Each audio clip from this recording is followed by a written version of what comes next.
Hi, I'm Jeff Forster. I'm the lead pastor of Heritage Church. We have two locations, one in Sterling Heights, Michigan, and one in Imlay City, Michigan. And I just want to welcome you to this first episode of A Doctor's in the House with Dr. Bisham Singh.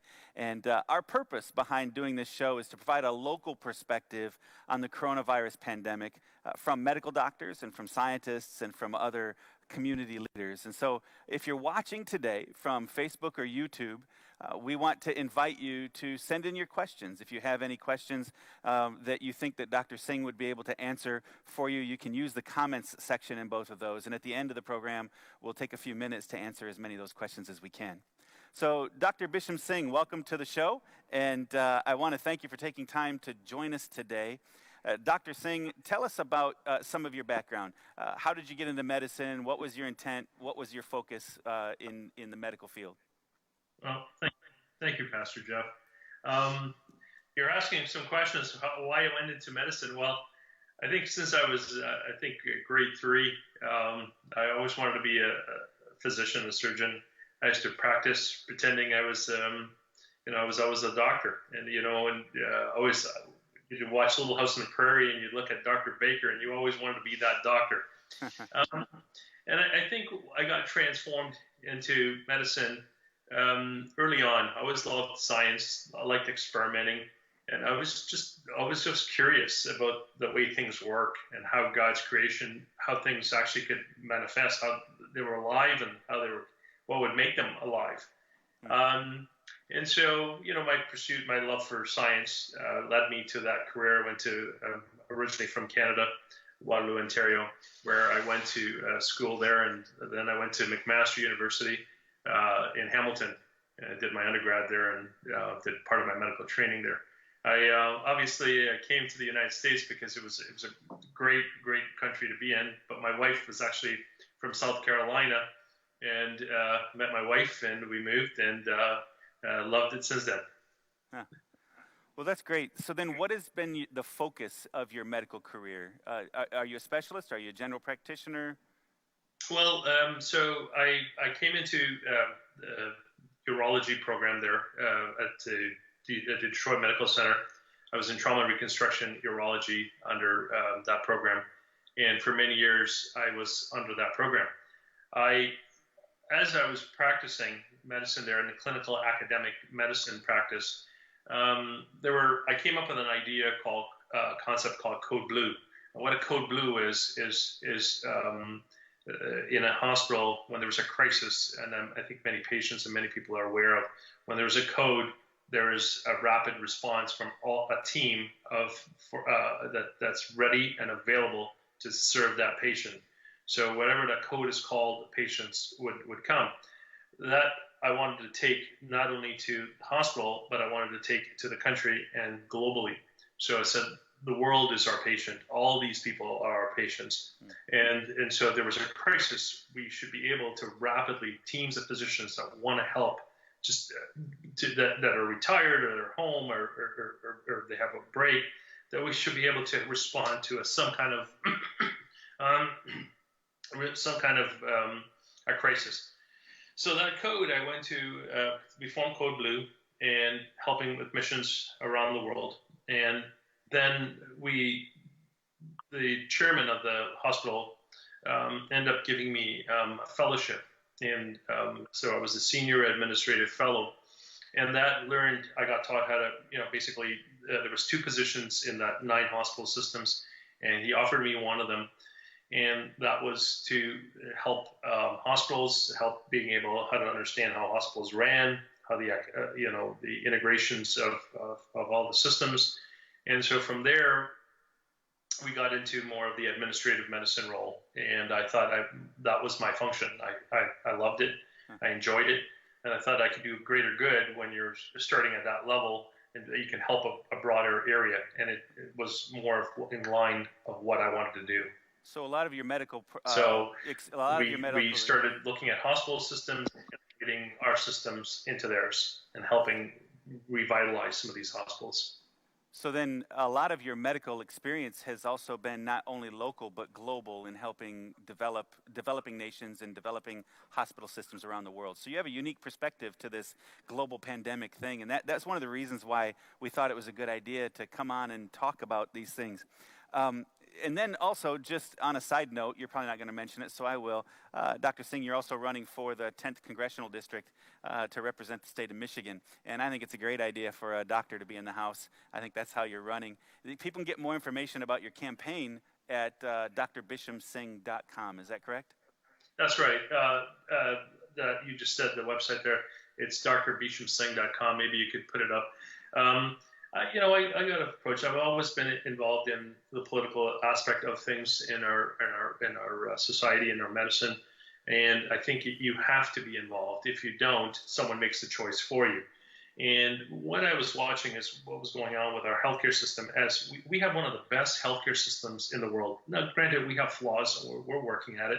And I think both sides, Democrats and Republicans, want a good system. Americans want the best healthcare system. And when I travel around the world, and I see, and I come also, I have clinics in Canada, and I've, gone abroad.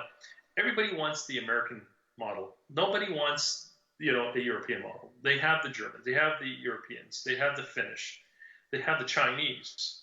They all want the American models. They want our EMR. They want our standard of care. And and here we're trying to deconstruct it, and they want it. And so eventually, I think by faith, and I think sometimes God has a bigger plan, what He wants for you, and I ended up, wanting to help with this plan and where our future of our country is heading. And if we're not careful, before this coronavirus was hitting, I was calling that the country was actually going to go through a code blue with shrinkages of hospitals and infrastructure. And I thought that this was the perfect time. That if there was a time, this is my place to actually come in and do what I can to help. I'm not a politician. I never wanted to be one. I just wanted to serve our community. Right. Well, Dr. Singh and I met at a White House briefing a few months ago, I guess, in Washington, D.C., and while we were there, he also had a briefing with the Pentagon with regard to the COVID-19 thing that was popping up. And so with both of us having a heart for the world as well as for our local community, both of us being right here in Southeast Michigan, we just thought it was appropriate maybe to sit down and have this conversation. So let me ask you a few questions, and then we'll jump into some of our viewer questions as well. First of all, in the easiest way, what really is COVID-19 or this coronavirus thing? What is it? So COVID-19, the CO is for coronavirus, and the 19 is from 2019. So this virus emerged from the Wuhan province in China in as early as probably October. I think that's when we first began to hear some cases. And maybe prior to that, maybe a little earlier, I was hearing ramblings of something happening, maybe around October, a little earlier than that. And this virus was behaving not like the typical coronavirus. There's a family of viruses that cause. They usually cause flu-like symptoms, and most Americans probably have had a form of coronavirus. It's a milder form of coronavirus. It wasn't like the other flu viruses that caused the flu. This one was mild. So you would get sick. You would feel a little tired. You felt you're coming down with something, and you would go to bed. Mm-hmm. And the next morning or the next day, you would wake up and you would be fine. So it wasn't that contagious. These family of viruses usually, like in the past, live in animal species. Primarily the bat species. And so, but this coronavirus was a little bit far more aggressive COVID-19. Because I think this one primarily came from when you have a problem where it comes from an animal source to a human source, that's where we don't have the immunity level ready to handle that type of virus. And that's where you see our immunity is not as great as it used to. It hasn't been programmed to fight that virus. So then this COVID-19 is much stronger than the normal coronaviruses that maybe we've encountered in the past. That's correct. Is that what you're saying? That's correct. Okay. So then with this coronavirus, go ahead. it's the first time this strain is actually coming in contact with humankind. And so our body is programmed to fight all types, thousands and thousands of infections, of bacterial infection, and all sort of things. So when it comes into, we're not able to host a response to it. And this is where we're having these issues. And so eventually the body will adapt, we will grow, we'll get better, and we'll be stronger. And the next generation will be able to fight that, meaning the next strain of the virus, when we get it, will be able to survive and fight it. So then, since no human being has ever encountered this virus before, is that one of the reasons why it's just spreading through everybody, is because nobody has an immunity to it? Is that what you're saying? That's one of the reasons. One of the other reasons is that it is a form of it's a little bit more aggressive. So they would have a factor of viruses. The CDC and even virologists will say there's certain viruses that will infect you. So if you're in a radius, like if you have the flu, you would cough, you would sneeze, you could infect certain people around you, and you would move on, and you would stay away from that person. But this virus seems to affect. We don't know. In fact, that things are changing. How much of it, how many people can infect at one time? This is why the government's asked us to self-contain ourselves at home and quarantine ourselves to help eradicate this disease. So then, just briefly, and I know many of us have already heard these things before, but just remind us, what are the common symptoms, the early symptoms, and then the onset symptoms of this coronavirus that we're dealing with now? So it varies, obviously, in age groups and different people. And again, in my website, in the CDC website, it actually lists the CDC website, the Michigan government sites, and the mandate by the president himself. So basically, you can learn a lot more, get involved more in this, and so the symptoms will vary. But I'm going to give you the main ones. When the COVID-19 started, the people were having some gastrointestinal problems. So they were saying that sometimes you may have diarrhea, you may have some form of diarrhea. Some people may have a respiratory, a cough. Some people will also have a cough. They'll have a headache. So they'll feel like regular flu-like symptoms. I have a headache. I feel tired. And this one also, they have shortness of breath, which is they're having some difficulty breathing, or they're having difficulty, speaking. And so those are telltale signs that there's a chance you were infected with the COVID-19. And so they're asking you to, quarantine yourself at home and call your healthcare provider immediately.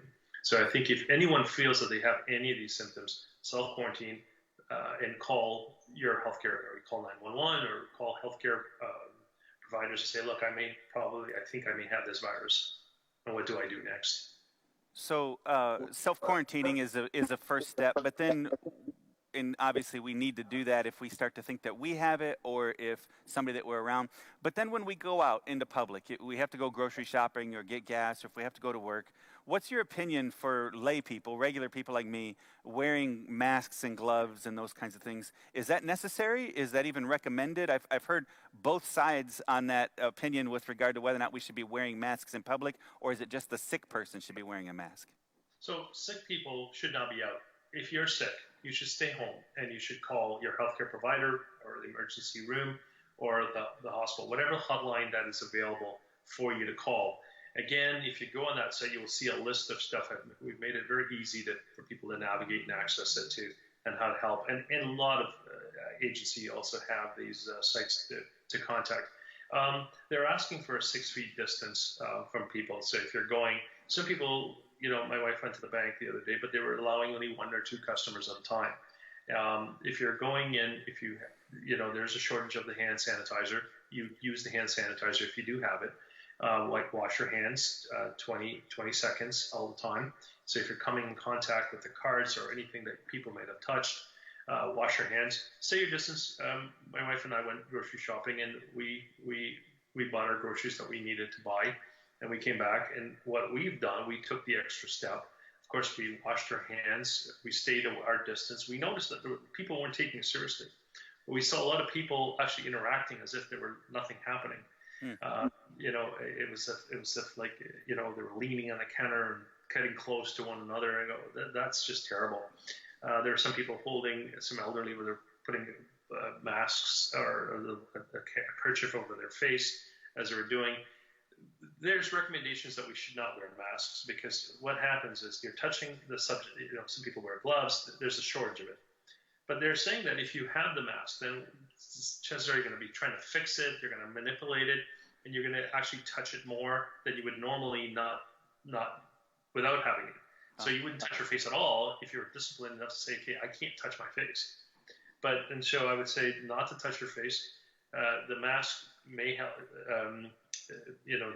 There's talk about not having it, not using it, because the fact that you constantly have to readjust it, and you may, if you touch a surface area with COVID-19, you may introduce it to your body by touching your face. In a previous conversation, you had mentioned the value of also, after you wash your hands, of washing your face. Is that still your opinion as well? I do that several times. I do it at night. I do it before I go to bed. I do it in the mornings. And of course, you're going to take a shower. I just make common practice. Go back to the old-fashioned way of doing things. So is it true that the virus can't really penetrate through our skin? It's going to go through the openings of our body. Is that how we're getting it? That's correct. Your skin is keratinized, which means there's a layer of protection that's really like a mesh, iron mesh, that's a shield that you cannot penetrate. But what happens is that sometimes we overwash our hands. So people are washing it, or using the hand sanitizers, and they're getting dry. So you got to make sure you hydrate your hands with a cream or something. And so if there's a break in your skin, then that can introduce the pathogens into the bloodstream. So you want to make sure that you're always, you don't overdo it, but you do it when necessary. So that's very interesting. So what you're saying is when I touch a surface, I'm not contracting COVID-19 if that virus happens to be on the surface. It's when there's a crack in my hands or a cut, or if I touch my face and my eyes, my ears, my nose, my mouth, I'm actually conveying the virus to those vulnerable spots in my body. But if I just happen to touch a surface, I'm not getting sick from touching that surface. Is that what you're saying? Well, if you're touching the surface, if the virus is on your hand, let's say you touch the shopping cart or something and the COVID-19 is on that virus is on there. And there's many other viruses too, not just that one, and bacteria that's on these things. So you touch it, you have it in your hands. Now, it's that you're not going to get sick, but you have to go and wash your hands. I mean, you can introduce that pathogen now if you touch your face. That's the form of entry. This is the gateway where it goes, your mouth, your eyes, your nose. So don't touch your face, wash your hands. And that way, but if there was a break in your skin also, I mean, that's why more reasons to wash your hands, because then you can get rid of it and disinfect it. But that's one of the reasons why it's so important for us to make sure that we are using moisturizers and things like that, so that with all this extra washing, we don't get cracks in our skin. That's right. I mean, the gel itself, the alcohol wipes and the alcohol rubs has a tendency to dry your hands. So we got to make sure we hydrate them as well, and use a mild lotion or something to actually, make sure we keep that skin and the integrity of that skin really good. Over the past week or two, I've heard multiple reports from several of my medical professional friends of the long lines at the various hospitals of people that are coming in hoping to be able to get a test. At what point should people get a test? If you feel like you have COVID-19, if you feel that you have these symptoms, and actually if you go on any one of these sites and you will call your healthcare professional, always call your healthcare professional. That's the first place. If you feel that you have it, call them. You may not exhibit even the symptoms that I just said. So there are some people that are asymptomatic. They may not actually show the symptoms, but they're carriers. This is why they're asked the people to stay home and be quarantined for this period. The governor has asked, the president's asked. So we need to follow these rules, what they've set forth. Right. And if you feel that you have this virus and you feel that you're having these issues, then call your healthcare provider. That's your first line. So we've had a few people ask that they seem nervous about the testing process. What precisely is that testing process? How are they going to find out whether or not we have it? Well, there's many ways of the way the test is being done. They'll take a swab. So usually they'll take a swab of your back of your throat and your areas, and then there's a solution, and that solution goes into and they measure it, and there's a little pathway of how it used to be. Now that people are waiting a week to get the results. I think the FDA has just approved a new. America's actually found a test that's even much faster. So we actually can get those results in hours. That's not out yet, but in the meantime, you will get this test. You'll be tested, and they'll self-quarantine at home. Good. So you believe that on the near horizon, there's a test or a process to be able to get the answer back quicker. That's coming soon? Yes, there's something, you probably heard it on the news and the radio. There is a test that's coming out that's a little faster, and that's going to separate us. It's going to say, okay, these guys have the disease, these guys don't. So there's going to be true positives and false negatives. We'll be able to ascertain who has the disease faster. Because right now, everyone is in fear and panic, and we should plan. We should be here. If you have these symptoms, call. And like I said, take that time off as a sabbatical and just do things at home and keep yourself active. But at the same point, if you do have this virus, you'll be tested. You'll get those results, and you'll know. And then, if there's an emergent need for you to go to the hospital, then they will call you. Don't go to the hospital. They don't want anyone with COVID-19 to go to the hospital. They don't want us to go to the hospital until a medical professional tells us to go to the hospital.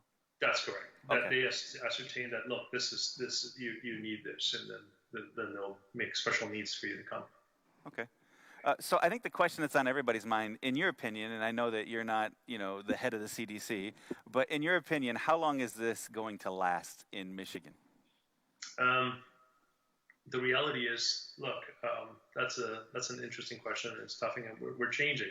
Had the president did the best move, which was stop the flights from traveling and stop the flights coming from China. So when we're looking at models like the Italian model, they didn't stop those flights. They kept on coming, and a lot of those flights were coming from Wuhan province in China, back and forth, until they had a critical mass of the number of sick, and they stopped it. So you're seeing most of the cases in the East Coast and the West Coast, because these flights were coming in back and forth from their respective, globally. And so what you're going to see is, I think you're going to see these numbers. I'm hoping that these numbers we are able to maintain and control it, and it will not be like Italy. It'll be a lot less. Good. So I think the curve there has been a few months already. So do you believe that this will go on in close to summer? Look, the reality is, let's say ground zero starts, let's say it started on Monday, right? And so 2 weeks quarantine. It takes 2 weeks, so the virus can actually manifest its symptoms. You can manifest these symptoms in 2 weeks from contracting the disease, and any time in between. Mm-hmm. So let's say that you contracted it on Monday. Okay, so 2 weeks from now, you would have the disease. So what they want to do is they want to self-isolate. So we would know that people who have the disease currently and people in the past, under that curve, everyone who will show signs and symptoms of this disease. We'll have a better idea of who has the disease and who doesn't have the disease. The problem is now that only takes us to the marking point and says, well, who has the disease? And who doesn't? It doesn't tell us anything more other than the fact that we need to deal with helping the people with the disease states and not having new people get infected. Right. So there's a good chance that this thing may last unless there's some good hope coming up. And I do believe there's some good progress being made, that we may take this, it may go a little further than the 2 weeks that we actually anticipate. Okay. It very well may be into April, and probably May being normality. I know both of us have had extensive communication with the state level governor's office and then also with the White House. But in your opinion, how has the response been so far on a state level and on a federal level? Are you content with the response, or what's your thoughts on those things? I think this country, John Hopkins University came up with some kind of analysis and said this country, the United States, was the best country to handle the way this disease is being handled. And I think from Governor Whitmer, we may think that she's doing her best in trying to contain this, and as well as the President of the United States has done his best job. And obviously there's universities like and hospitals like John Hopkins who've actually claimed that, look, we've done the best we can. We're increasing the testing kits that we need. We're actually mobilizing breathing units, and that's the big one. That's where our bottlenecks are, trying to make those units as fast as possible for the ones that need it. They're looking for beds that we need to hospitalize these patients and building new units. But it will get worse before it gets better, because you'll see all those people that are sick now manifest those symptoms next week. And so that's the time they're going to need all this help. And so the country is mobilizing it, and I think they've done the best job from the reports I've read. I saw that one of those same reports from Johns Hopkins University, from the hospital there, and I think that report came out actually last fall, didn't it? Saying that the United States was the most prepared for a global pandemic kind of a situation.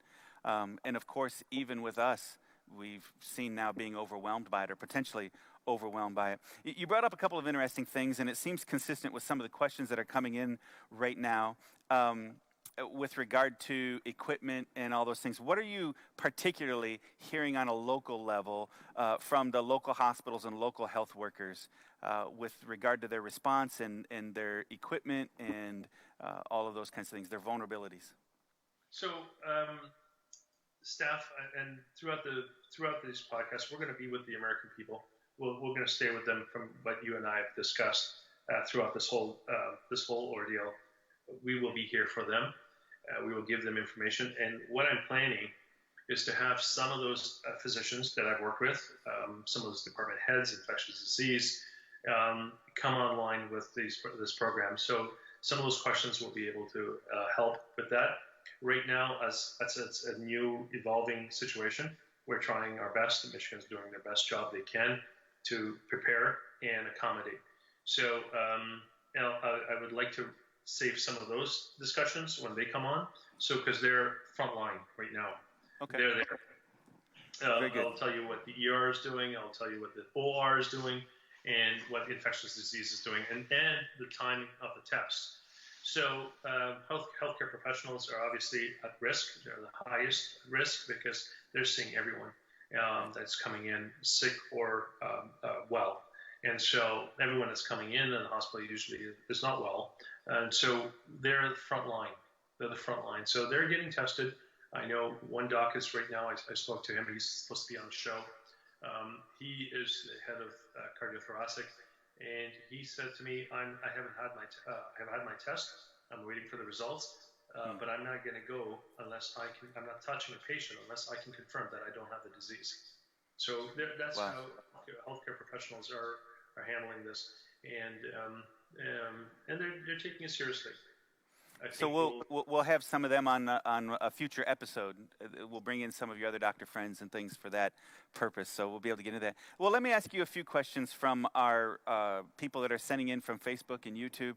One of them, and this is very interesting, I've heard this before, for asthma sufferers, are nebulizers safe or not? I've heard mixed messages is what the person wrote. I think from that one, not knowing that person's case, you should be talking to your pulmonologist or your primary care on that and check. There's different levels of asthma. So you would really, that's something that you should ask. Obviously, if you're home, if you don't have COVID-19, you should continue to do what you need to do, be told. And again, you need to have, I don't want to offer any of these medical advice, but that's something between you and your doctor. That should be, I think a lot of the doctors are open, they're available. They're usually doing, if you're not being seen in the hospital or in the clinic, they're doing telemedicine, so they're doing a phone call. So that's something that you should continue to follow the instructions of your physician. Okay. That's the best person to address those issues. But as you mentioned, just to clarify, you mentioned if they're not exhibiting COVID-19 symptoms, then continue doing what they were instructed to do by their doctor. If they have questions, follow up with their medical doctor. At this point, like I said, the best person to answer those questions are your primary care. Okay, very good. Internal medicine, or your specialists that you're seeing. There's a lot of false stuff out there. Of course, this shows we're trying to talk about policies, but the main person, and absolutely don't listen to anyone other than your physician. So your healthcare provider is the key. Obviously, the state's giving you some guidelines and following preventive medicine and preventive for disease. But the only person that you should be taking orders from or instructions from is from your primary care. Very good. And then there's another question. It says, I'm interested in how the medical equipment, including ventilators, how that shortage is going to be addressed, and then if decisions to determine who's going to be provided appropriate care and who will not be are happening on a local level. And the reason is they say we have a disabled child. This really concerns us. So I think the question is, they're asking two. One is, how soon are we going to see more ventilators? And the second one is, who's actually going to make a decision of whether or not their child is going to be cared for, who gets help and who doesn't? Who's making that decision? So everyone that is sick will be looked after. I mean, having a disabled child does not exempt you or prevent you from being treated. You're going to be treated respectfully like everyone else. And so if you exhibit those conditions, you will get the care that you need and that you deserve. And the fact is that there's no one playing God in who gets this, who doesn't get this. So definitely everyone will be treated well. As far as the machines are concerned, you can see the president's passing orders, and many forward, from what I was reading, that there are multiple companies trying to increase production of these machines. And so I feel that we're making strides in trying to get the masks that the healthcare professionals need, testing kits, and the equipment, the respiratory machines that we need. And so I'm praying and hoping that this is where we're heading, that we will have enough. Good. Another question is, if you have cold-like symptoms and it doesn't develop into anything serious, like a fever or harsh breathing, but you've got the other things, the sore joints and kind of the flu-like things. If it doesn't develop into a fever and breathing issues, should you leave tests for others, or should you go get tested if you just have some of the symptoms? You should report any type of, if you feel that you have COVID-19, you should report it. You will eventually get a test. I mean, you should report this to your primary care or your healthcare professional. Okay, good. And then one last question that came in from our viewers for now is, what are other ways that we can protect ourselves when we can't find alcohol or hand sanitizer or bleach or other disinfectants? Do you have any secret thing to tell us that would help? I think there's a couple of good sites from the CDC. If you go to my site again, drbishamsingh.com, there's a list that the White House has. We've had White House briefings in which we've actually put that in for our website for faith-based people and just for our community, from all of them, so they could have access to what are the steps we could do. And so if you go on there are mandates that have been given, even the Michigan Department of Health and the federal government and the CDC. So if you go on there, you can actually glance down, read it. You'll have it verbatim and what pertains to you and how to handle it. Okay.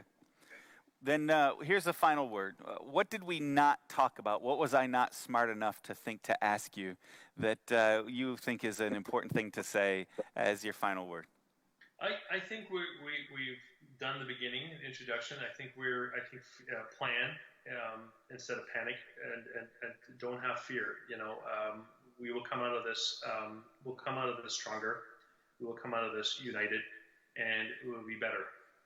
And so we've always risen above everything else. I think you being a pastor and praying, making sure that we keep our faith, and at a time like this, follow proper hygiene and the rules that were set forth by the government and our healthcare providers.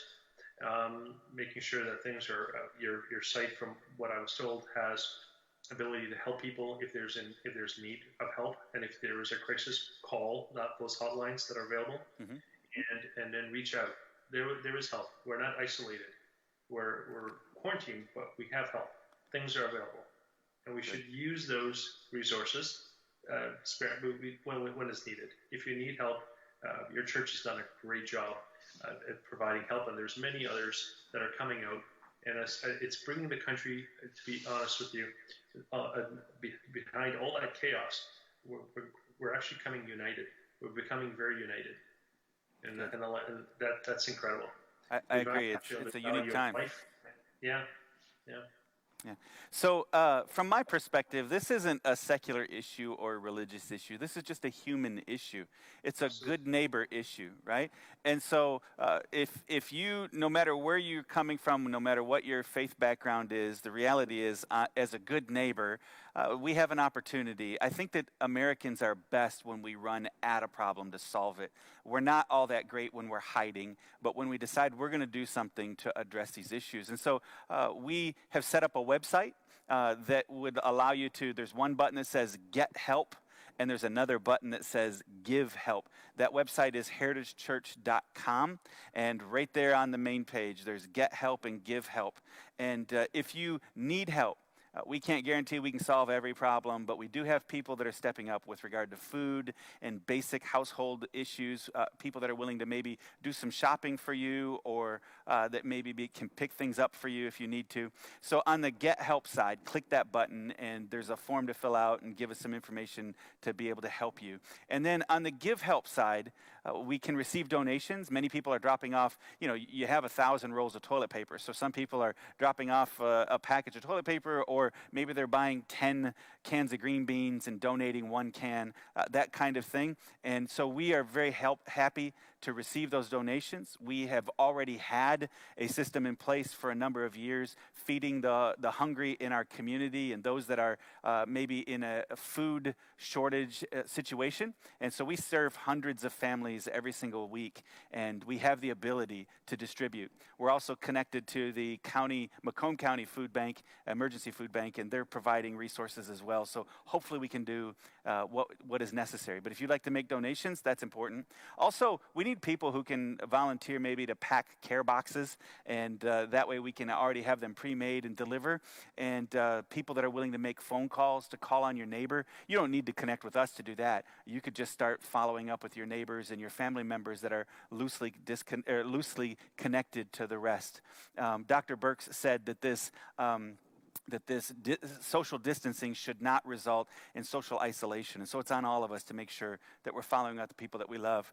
And then also, we could use a few volunteers to help us with delivery and with shopping and those things. Now, what's going to happen is there's a rise right now in people willing to volunteer and not as many needs. But what's going to happen is there's going to be a convergence of those two things within the next week or two. And so we want to stock up on supplies now and stock up on volunteers and get them in our system so that when those two things start to collide, that we're able to respond in an effective way and serve our neighbors. And this is not a religious thing. It's not a secular thing. It's just a good neighbor human thing. So we want to invite you to do that. I also want to give you a couple things, if you would, in closing. Follow us and like us on social media, whether we're talking about Heritage Church or Dr. Bisham Singh. Check us out on social media. Share this video with your friends. And then please tune in again. Be paying close attention. We're going to do more of these. Dr. Singh has many friends on both sides of the aisle. And so not just from his perspective politically, but from both sides of the aisle, all in this area, very well-connected people. And so over the next few weeks, we'd like to do more of these episodes, so make sure you tune back in and let your other friends know. Do you have one last word to say, Dr. Singh, before we sign off? Just remember, you're not alone. We're here to help you. We won't abandon you, and we are here to help you. Follow those rules. If you find that you do have that infection, like I said, any type of medical conditions you have, you need to check with your healthcare provider. Don't change anything because you're seeing it on TV or any website unless they're told to you by your doctor, because he knows your medical record. He knows what your needs are, and he knows how to adjust it accordingly. Sorry, that was not one word, but you're not alone. We're here for you. Good. Well, thank you for watching this episode of The Doctors in the House with Dr. Bisham Singh. I'm Jeff Forster. It was my privilege to host you today. I just want to say God bless you, live wisely, and stay healthy.